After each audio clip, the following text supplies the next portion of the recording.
Bang! Yeah, 713, don't step in this league, throwing rocks at the backboard. Living our dream, better dribble to the three, take the shot, here a cash short. And we don't even care what you say, we ain't scared of the hate, get a win in this last more. Stand in the paint, better clear out the way, hit the court with the black force energy. Every single week on a killing spree, you kidding me? You talk about winning with the epitome, you better be talking with peace and we locking the key on them. Know that it's rocking with Ryan and Donte, the drip guy with beyond the gossip, the topics we talk on a pop and we conquering the obstacles that we cross as a team. Shot from the seats, we the Rockets like Elon. It's the H-Town Rundown. Let's get started right now. Hey man, tell me that music ain't fire, bro. That's fire. Black Force Energy, no young boy. That's fire. Yes, sir. Made in Iowa, by the way. So y'all can get on with all that. It's the only good thing out of Iowa.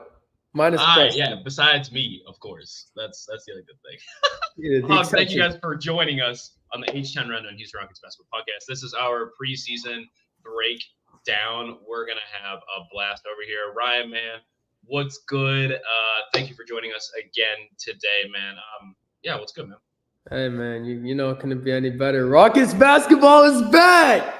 Woo! So, yes, we're all excited, all very hyped. So let's get the season going. Yeah, absolutely, man. Man, one thing I'm excited for is more than just preseason basketball, but getting the glimpse during preseason basketball of what it's going to look like. Obviously, I think during our first two games, it was very just getting the guys back in and whatnot. Obviously, one game was better than the other, and we will definitely talk about all of that today. But this is going to be, to overreact or not to overreact. We're going to see about a lot of things here, but let's jump right into it. Ryan, we're going to talk about the Jazz first to begin off the episode today. Before we start talking about individual players, was there a takeaway from the Jazz preseason game that really stuck out for you? I wouldn't say there was a big takeaway. Again, I wrote my article for Rockets on Sports Illustrated about the key takeaways from the game, but I'm not going to sit here and say there's crazy takeaways just going forward because, again, it's preseason. It was the first game of preseason as well. So it's kind of just to get the players going, to get them a little hot before the season starts. I will say that a few things that look good to me are defense because Amen Thompson, Cam Whitmore, and Reed Shepherd, I think, combined for 6 or 7 steals. Our defense looked really good. I believe Cam Whitmore led the way on defense with 3 steals. What's up, how you doing, bro? What's good? Hey, my bad. I didn't even know it was today, bro. No, you're straight. No, you're good, bro. Yeah. So we're just doing a quick rundown about our takeaways for the first Jazz game. Right. And so I guess, defense obviously is one of them. The aggressiveness. Cam Whitmore, his 2 posters on a row. Who were they on? Was it I'm blinking. 7-footer, what's his name? Walker Kessler. Yeah, Walker Kessler, bro. Yeah. He got yammed on, bro. Twice in a row. That was crazy. But I will say another big takeaway for me was Şengün's mobility looked really good. I'm going to say he looked faster, but he definitely looked like his stamina was a lot higher, which is what we did see him working on during the offseason with the boxing. And I will also, what I saw is he had a low post step back fade, which in the first quarter, it was in the first 5, 6, 7 minutes of the game. That looked ridiculous. And that's kind of what he talked about in media day, about how he's been working on those post moves and the fadeaways. And he mentioned the Dirk fade. So, and also the Nikola Jokic shot, the Flamingo. I mean, all that, it looks like it's really coming into play. And with Jalen Green, I think, again, it's Jalen Green preseason, but he looked really good in that second quarter against the Jazz. I think he scored 19 of his 21 or 17 of his 21 in that second quarter. So, yeah, he looked very good there. Yeah, a lot of the players really caught fire in part of that. And I really want to say, it's the Utah Jazz. It's preseason, right? Interestingly enough, we ended up losing this game.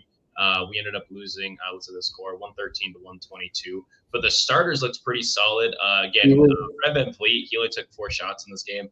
But he had 8 assists, right? That's kind of And he only played in the first half. Exactly, right. But one thing I do want to take away, right, because you talked about Cam specifically and how electric he was in this game. But, Amen Thompson, 6 of 8. He got a free throw. 13 points. I thought that was really nice. Very active. Having him out there on the court next to Jabari Smith Jr., just provides so much length. And then even though, you don't see like Cam Whitmore as like, a prime defensive piece yet, right? We've seen him working on the defense, just him out there too at 6'8", just having three guys, 6'8" and taller out there is just absolutely incredible. But something you did mention here quick before I asked Donte the same question is, like you said, Şengün's mobility, man, he was looking pretty nice out there. He's looking really nice out there. Now, obviously, it's preseason, right? Like, I'm not taking away too much from the shots. Like, yeah, he had 8 shots. Okay, it's preseason. He played 21 minutes, or 22 minutes in basketball. Had 17 points and only 4 boards. But at the end of the day, like, I want to say it's better to overreact when the players are playing well versus overreact when they're playing bad, because it's preseason basketball.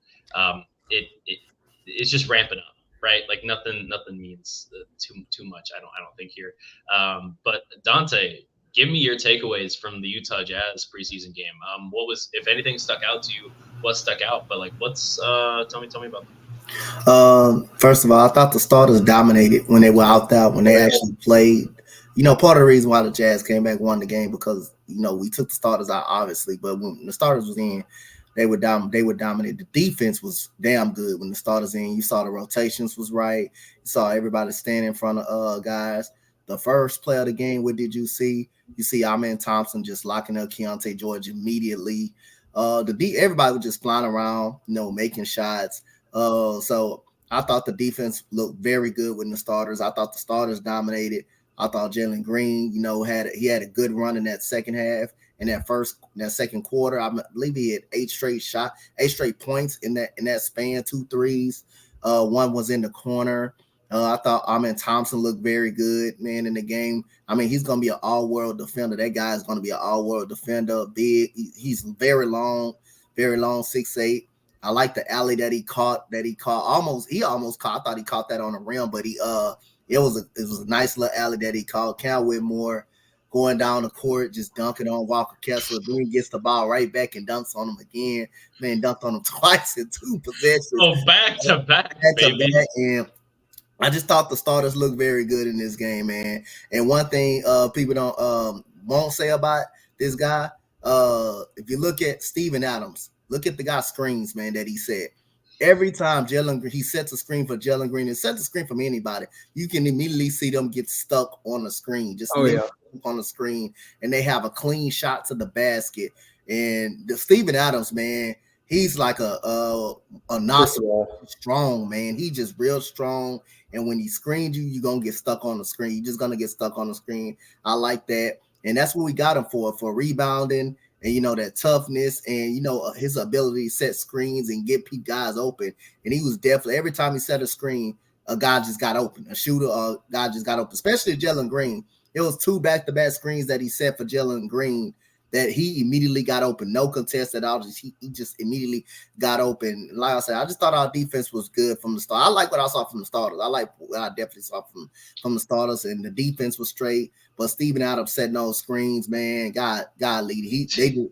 Every time he set a screen, they just got stuck. They just got stuck on the screen. And out people set some good screens too. I like the way he was setting screens, and he's more faster. He's more mobile. Looked like he chipped on a little bit. Weight a little bit. He's been working during the summer, so he's more faster, he's more mobile, and his defense has gotten better and better, and his rebounding looks really good.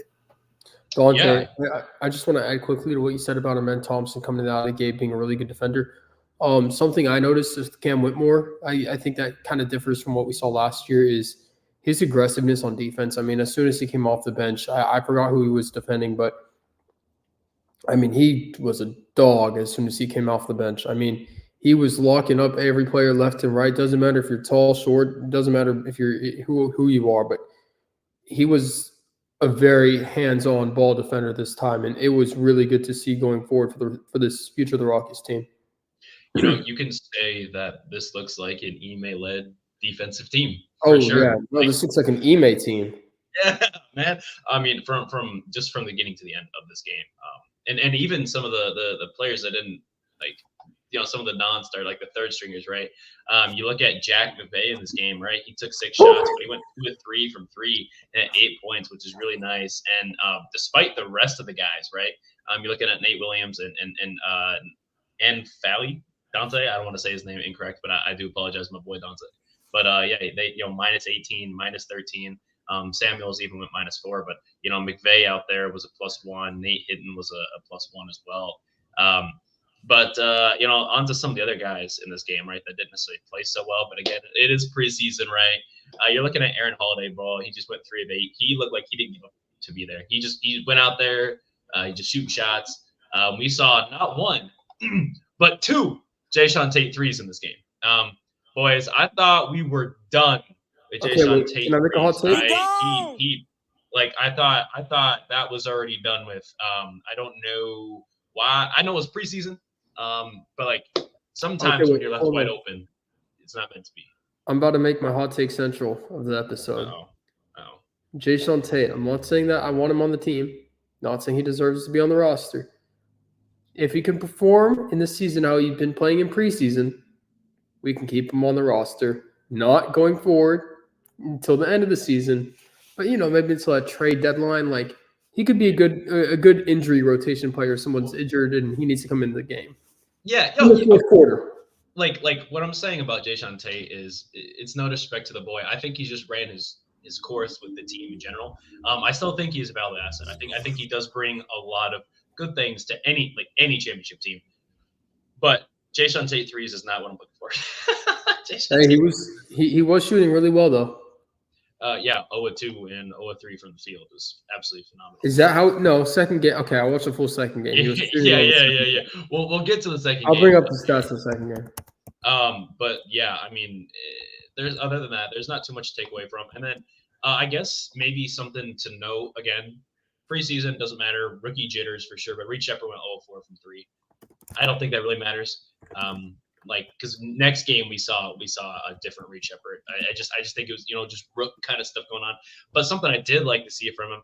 He had a couple boards. I think he had 3 boards in this game, 3 assists, and then he had a steal and 2 blocks. So again, through the stat sheet, he was very active. But on the court, you could just see his energy out there. I think really was nice to see. Definitely a change of pace with him out there too. He had a couple great passes. That unfortunately just, people just bobbed and couldn't catch completely. But speaking of passes that couldn't be caught, did you all see that pass that Men Thompson tried to make to Steven Adams? Adams, I don't think realized. He's like, oh, man, this kid can actually – he's like, man, I had to pass it like that since, Russell Westbrook. You know what I mean? I don't think he was ready for that for sure. But, I think that Adams-Amen connection might be more deadly than what we talked about. Other than that, I think that's really, really all from this game. There's not, like I said, it was we ended up losing. But from the positives of it, I mean, Jalen 50% from the field. Cam Whitmore, he went 6 of 8. Şengün went 6 of 8. Jabari had 7 shots in this game. He went 3 of 7. 7 points, 5 boards. And we'll talk about Jabari later on towards the end of the episode. But just kind of things like that. Nothing too crazy. No real overreactions. Except in this game, Jalen did go 4 of 9 from 3 because Steven Adams out there is just just the Hulk out there on the court. He's on the court, you're getting open. It don't matter. It doesn't matter. The only way you're not is I guess if you're trapping from sides. I don't know. I don't know how they're really going to guard the Adams pick and roll, especially between Adams and Fred VanVleet. I think that's going to be beautiful. Reed Sheppard and Adams as well. But I think that's all from this game. Unless you guys have any other final thoughts before we move on to the next one. We're gonna move on to the next one. Cool. All right. So this was more of an interesting game. This was more against, I don't know. We ended up winning this one 122 to 113 in OT, by the way, against the OKC. Now, I have said on here that I think if Houston matches up with OKC in the playoffs in the first round, I think we're winning. I'm still going to stick to that. I'm not going to lie. Despite the starters kind of getting outplayed a little bit. I mean, Şengün, he only got 7 shots, but he did have 12 free throws. So we're looking at that as, he had 7 shots, total attempts, but he had 12 free throws. I think that kind of evens out a little bit. But, I mean, this was definitely an experience for sure. You're looking at Jalen, Amen, and Cam here. I'm going to do some quick math. They win a total of 9 of 32 from the field, those 3 combined. That is not phenomenal. That is not phenomenal. Jalen ended up going 3 of 9 from 3, which again isn't terrible because that's still 33%. What, 33%? Yeah. Yeah, like, that's not like terrible, but he was getting wide open. But then again, he was also getting trapped, right? OKC looked like they game planned, like for the first 3 quarters, they game planned this like a real game. And Houston was just like, hey, like we just tried to like, this is preseason, baby. Like, what are we doing? Dylan Brooks ISOs, bro. Hey, Dylan. Don't be. He gone. Don't be doing no ISOs. No Dylan ISOs. All right, you the vet. I need you to be out there as a calming presence. I know that's not like your identity necessarily, but we ain't got Fred VanVleet out there. I need you to rally the troops, not call ISOs. And then kind of like what Locked On Rockets said about this game is like the ISO ball is like infectious, right? Because the people aren't getting touches and the ball isn't moving right. So then that led to a terrible Jabari Smith Jr. shot. That led to a couple of Jalen ISOs, right? And then Cam Whitmore just CTE again, 2 of 10 from the field, had 9 points. This was definitely a game we could have lost. And then it's coming down to a free throw. I forget. I think it was Nate Hitton at the free throw line that missed. And then Jack McVay, bro, playing for that last roster spot for sure. My goat. Wow. Wow. Hit that little put shot back. So honestly, thank you, Jack. Appreciate you. It's nice to have a guy out there like that. Not expecting that at all. Does he get the 13th roster spot? I said he's trying to play to earn it for sure. In this game, Jack went 3 of 4 from the field. He hit 1 out of 2 threes, had 7 points and 4 boards. And again, he's the one that sent this game to OT. Something that I noticed about his game, watching Rockets vs Thunder, is that he's taking all the right shots, and even if he has an open look but knows there's a defender that can run, get to him quick, he's going to pass it up. And I think that's what makes him a good player for us on that 13th spot. Because let's say it comes down to the clutch time and we need a shooter out there. Put him out there. He's going to hit the shot. I mean, he showed up big time. Yeah, sure, it's preseason, but I mean, if it becomes a trend. Yeah, it totally could be. He's like out there playing. I don't know how old Jack is, but he's playing with like such like vet mentality, and I love it. I love it. Like he's been in the NBO for a while, no? Yeah, a bit. But it's just like sometimes it doesn't always translate 1-to-1, right, from the national league to coming to the NBA. And I mean, just in general, he showed out in his couple games, pretty great. And I don't know, I really liked what I saw from Jack out there. He's trying to earn that roster spot 100%. And oh yeah, I mean, he hit clutch shot after clutch shot. Yeah, he played solid defense. I'm inclined to say, hey, Stone, Jack. You know what I mean? Like, what's about that? And then again, we didn't see any in this game. We didn't see any Steven Adams. I don't think. No, we didn't see any Steven Adams. Fred didn't play. Guys, the Lord and Savior Thon Maker did not play in this game either. So no worries about that. But otherwise, yeah, I mean, Tari Eason played in this game. It was really good to see him out on the court. And he looked so healthy too. He looked healthier than ever. It was ridiculous. So, dude, he looked great out there. Again, I'm just going to bring this up as a quick point. Yeah. We didn't have Tari Eason or Dylan Brooks in that first game where our defense looked really, really, really good. Mm-hmm. Having them two, it's going to make such a difference for us going forward. I mean, the Rockets should definitely be a top 5, top 4, top 3 defensive team in the league this year. And I'm not here to say that defense wins games, but I do believe that I think that defense gets us to the playoffs.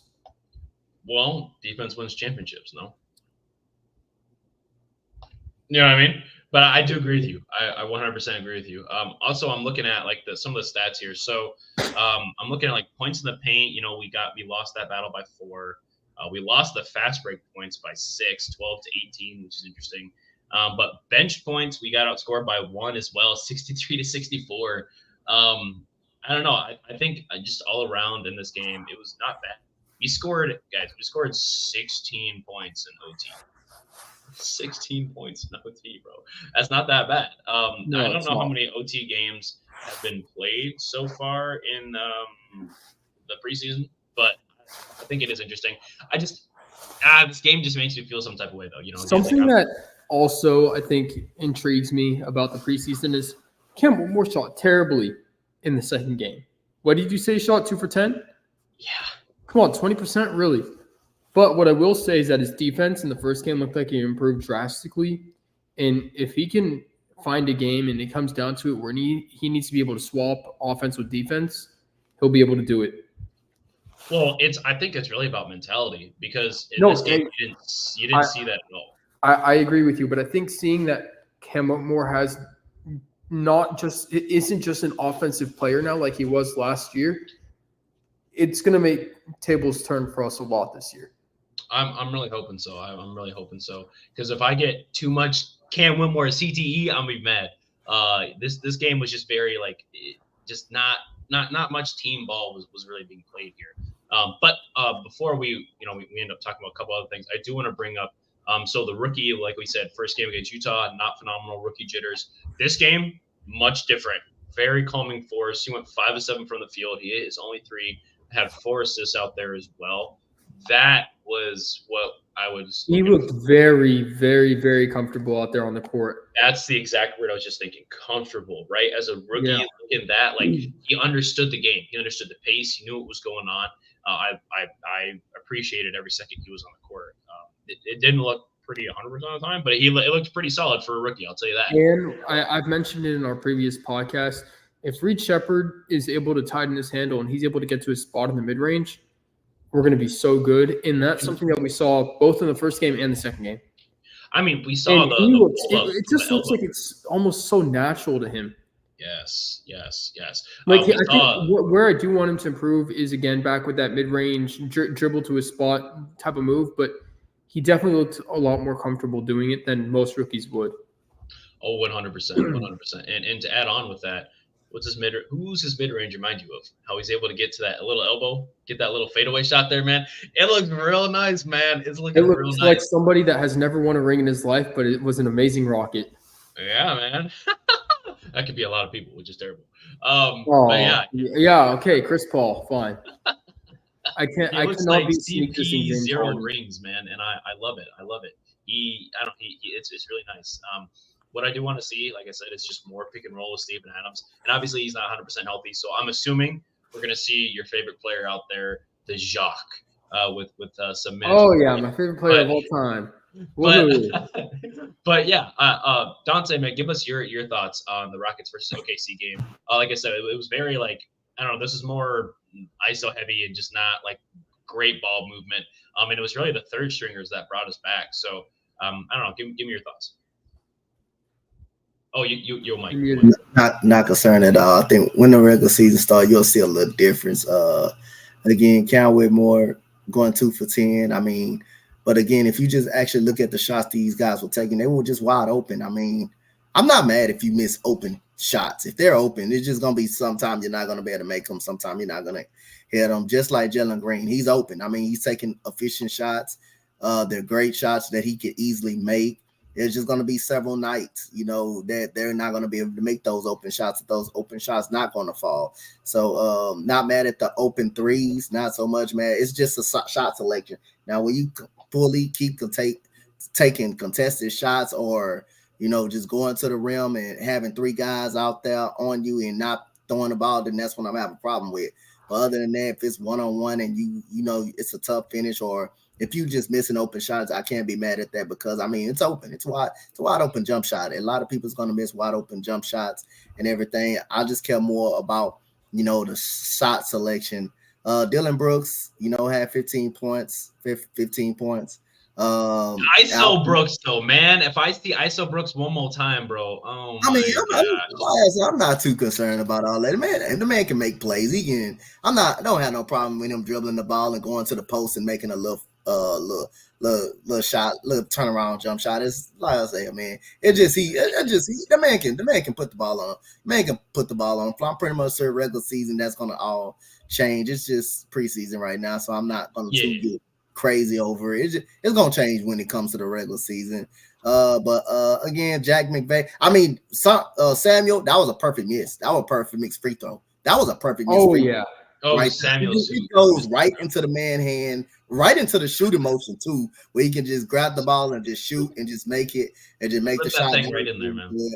Tyra Eason looked a little rusty, but I thought he performed well. He looked a little rusty out there, like he haven't been on the court. But other than that, the guys came back. Third string brought us back, and those are the guys that you look for to see. All of those 13 guys that came back for us, they all fighting for a roster spot. So again, they're gonna go out there and play hard. They're gonna go out there and play with toughness.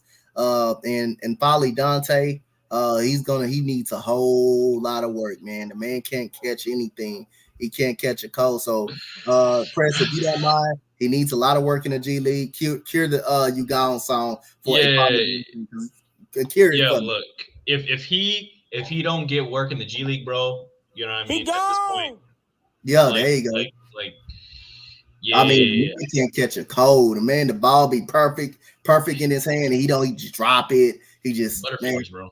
He just gotta come on with it, man. If he don't make the roster, he go. If he don't improve in the G League or something like that, it don't look good. Bro is so big for what? He's got all that height, all that weight. He can't catch a ball to save his life. No, for real. Like I was very, very, very shocked, disappointed in what he had going on. I was expecting more from him in this game. I don't know, a player that we haven't talked about at all, though, Sir Landale, the landing zone. There's a reason we have not talked about him. Hey, he got 5 boards in this game. He Based Tate had 5 points in the second game. Okay. On 2 for 3 shooting. He did hit a 3. We got a Tate 3, and it wasn't a step back 3. So I'm not gonna cue that he gone, but like Tate, you won't watch. You won't watch, boy. Gone. For real. But I don't know. Other than that, Aaron Holiday. I think Aaron Holiday sees his minutes just like getting diminishing from him from Reed Shepherd. I said that. I said Reed Shepherd was gonna play. The only way Holiday will actually play is the same way like last year. That's the only thing he will actually play. When did Aaron Holiday start getting minutes? He got minutes when Amen Thompson went out the lineup. That's when he. Man, I've been saying this since June. He played so good that you couldn't keep him out of the lineup. He kept his spot. Ime Udoka kept him in, and he played good. Now Reed Shepherd comes in. Look at the minutes. You see Aaron Holiday on the bench. Reed Shepherd getting most of the minutes. The only way Holiday is going to chip in there, he's one of them veterans. When you need, if an injury happens, that's when you pull him out. That's when you pull the other weapon out. But other than that, hey, Reed Shepherd gonna play those minutes. He's gonna get those minutes. He's gonna get those. Another thing. I know, bro. My take has been hot since June. No flight, but I've been right since then. So yeah. Another thing I want to say is no Fred VanVleet. The team does not look phenomenal. The team does not look phenomenal, bro. No ball movement. There was no. It was like I said. It was very ISO heavy. Well, okay. Remember, this is why we have Reed Shepherd as our backup point guard, developing right under Fred VanVleet.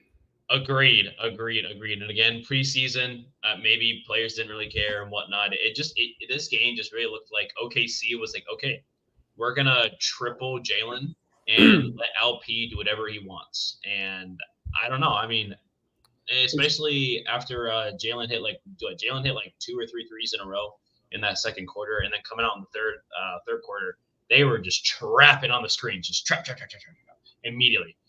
So hopefully Jalen can learn to, hey, I'm getting trapped and pass out. Well, no, I think Jalen needs to learn how to be more of a, I don't want to say pass first guard because he's not, but I do want him to learn how to pass the ball more, not just in a trap, but be able to facilitate the floor.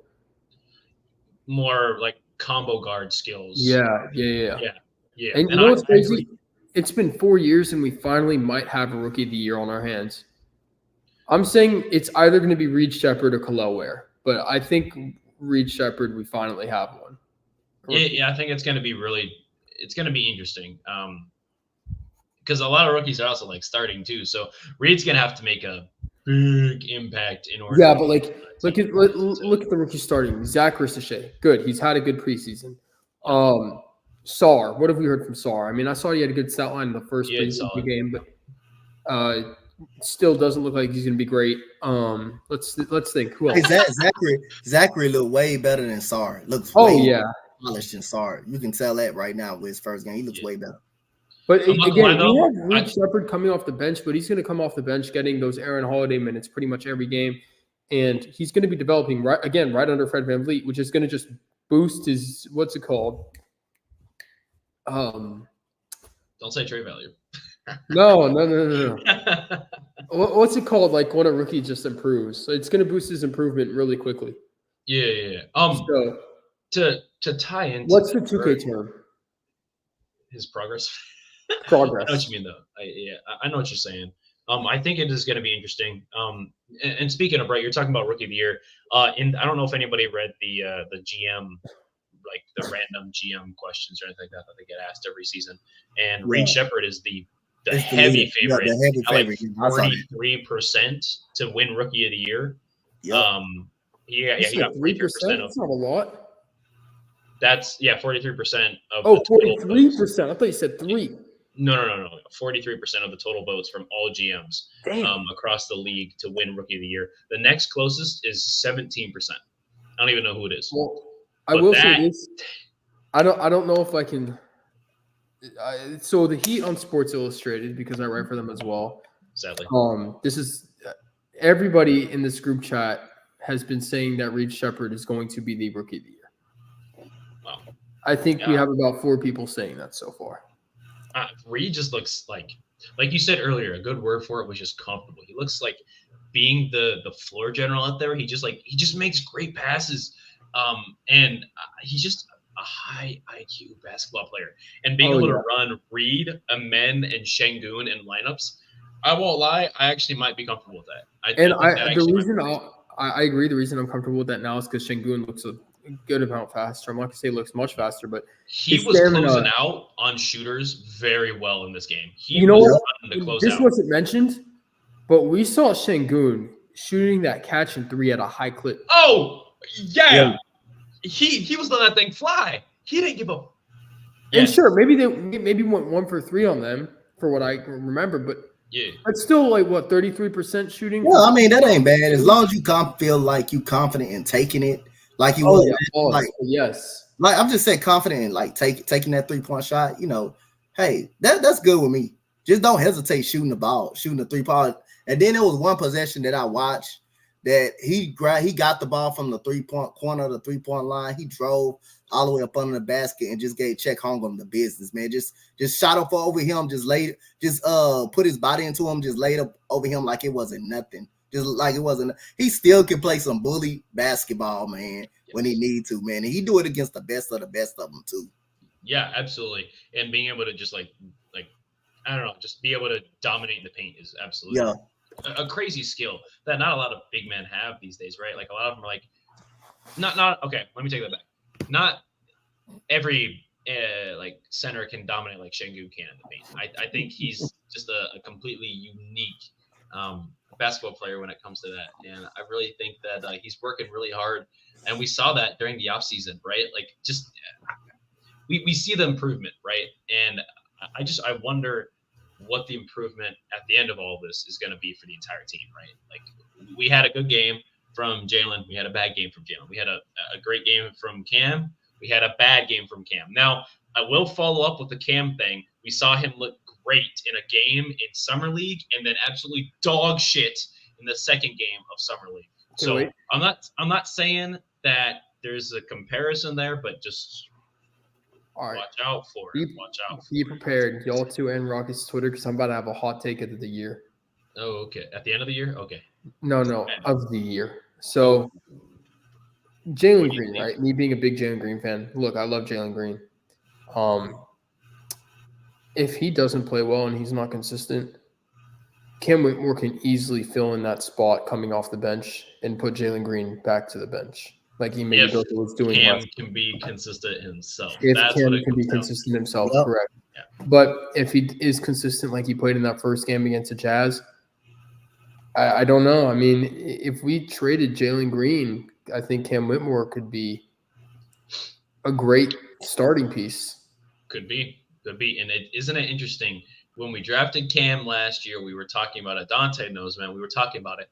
Drafting Cam, what does that mean for Jalen? Drafting Reed, what does that mean for Jalen? That's been the basis of the whole thing. Obviously, a lot of pressure on him. It's obviously a lot of pressure. Like when you draft a guard, pretty much. Go ahead, Ryan. at the same time, drafting Cam Whitmore, regardless of the situation, was a no-brainer because he fell all the way to 20. Yes. Yeah. No, No I matter mean, and you what. drafting. Well, we're gonna use Reed Shepard as a point guard, but that obviously there's no pressure. So really you have two guys. Fred VanVleet. That for third year not guaranteed. So you got really two guys in the helm that can take over Fred VanVleet's spot if you don't want to bring them back. If you don't want to bring them back because that third year is not guaranteed. So you got two guys in that possession. Plus you can use Thompson in different ways, like as a small forward, as more of a power forward because he's 6'8" and he held his own pretty good. But other than that, you draft a person in the same position like Cam Whitmore. It's gonna obviously be pressure, especially if you're in the contract. It's obviously gonna be pressure. Yeah, 100%. And with that pressure comes to show the season. Like, do the Houston Rockets have it? How well are we going to work under pressure? What is that going to look like when we're really vying for a true playoff spot, right? Again, we've talked about the Rockets maybe being the 6th seed, right? So what's that going to look like? Again, preseason, not trying to overreact, right? This is to overreact or not to overreact, and it looks like we've chosen to not overreact on anything. I think we've been pretty solid so far. Just things we got to look at is what's it going to look like in the regular season, and I'm hoping that the last couple preseason games here, I think our next one is against. I'm not sure who our next one is against. Does anyone know who our next preseason? I think it's the Pelicans. Is it the Pelicans? Okay. Yeah, bro. They gonna try to use Herb Jones as their active center. I'm not gonna lie. We are about to cook these boys if we're using our regular rotation. Yeah.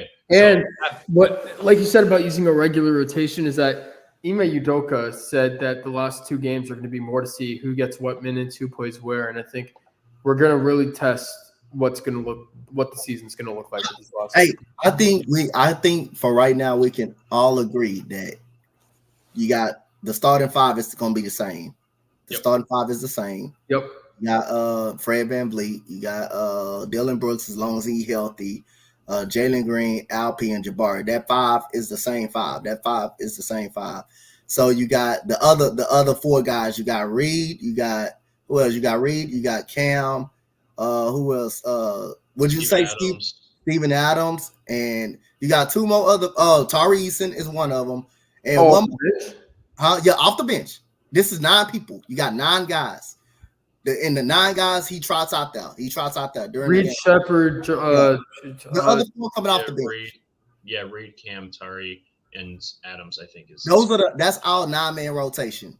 Thompson. That's our 9-man rotation right there. Amen Thompson. Amen Thompson. Yeah, that's 10. That's 10 right there, bro. I don't forget about Amen Thompson. My bad. That's 10 guys. That's 10 guys who can go. That's 10 guys. He can go. I'm sorry. I'm actually dumbfounded that y'all forgot who he is. My bad. No. Like the reason I didn't think of him on spot is that's why I asked, because I didn't know y'all didn't mention him. Sometimes you count him as a starter because he starts at times. He starts sometimes, so you forget you automatically. Yeah, but you got 10 guys that you can bring off the bench easily. Yeah. Aaron Holiday is not. I will say he would not be in the rotation. The only way he will play in the rotation, he's definitely making the team. He's definitely gonna be one of the veterans, along with Jeff Green and Jock Landale and all those guys. Those are the 3 guys. That's like when a person gets hurt, those are the 3 guys you expect them to come up. You expect them to come up and take some of those minutes. All right. I think that's it, guys. Donte hitting us with some knowledge at the end of every episode, of course, man. Phenomenal guy out there. Knowledge minus Donte, bro. Thompson. Hey, Donte, plug yourself in, man. Where can we find you, brother? Y'all know, y'all can find me on Instagram at Coach Donte 5. Y'all can find me on X at Coach Donte 31. Y'all find me on my YouTube channel at Coach Donte. Y'all can find me right here, HTOWN Rundown, with my 2 guys, man. My 2 guys, Ryan and Press, my running buddy Press. We've been running for like going on 3rd year. And 3 years, baby. 3 years, junior year, baby. We've been out throughout the Aces. 6 months, I think. Me and Press been out throughout the Aces and Pains, through the Steven Silas area, the rough area. But other than that, so look at Press. My condolences go out to y'all for y'all can find me on Raw Robin. Y'all gonna find me on Raw Robin as well. Y'all shout out to the Raw Robin, my boy Aaron and AK and Aaron and all of those guys, man. Shout out to those. Orman. Yep. Yes, sir. Hey, Appreciate you having us on. Appreciate you jumping on, Donte, as per usual. Ryan, bro, where can we find you? You already know where to find me at. Y'all can find me at Ryan Diamond 15 on Twitter, X, at Ryan Diamond 15 on IG. Y'all can find me on Rockets on Sports Illustrated, obviously here on the H-Town Rundown podcast. And y'all can find me on the Rockets Round Robin podcast. Yes, sir. Yes, sir. And be sure to check out the website, guys, at HTOWNRundown.org, man. We got the website up there, and we're updating it constantly. Hopefully some news coming out soon about that. Maybe some merch, maybe. I keep talking about merch, but, maybe we're getting closer than I realized here. But thank you guys for watching. Thank you for listening. Be sure to follow us at HTOWN Rundown on Instagram as well as Twitter. And subscribe to the YouTube channel. I see all y'all watching and not subscribing to the YouTube channel and comment tonight. Go comment your reactions. I'm talking overreact to both preseason games. I want all the overreactions on the H-Town Rundown. Be sure to go do that. And be sure to follow me at drip2piece_DAWD on X as well as Instagram, man. Thank you for watching. Thank you for listening for another episode of the H-Town Rundown Houston Rockets Basketball Podcast. We're going to be back Tuesday with a special guest for a special little episode, so be sure to watch us there. Thank you for watching, guys.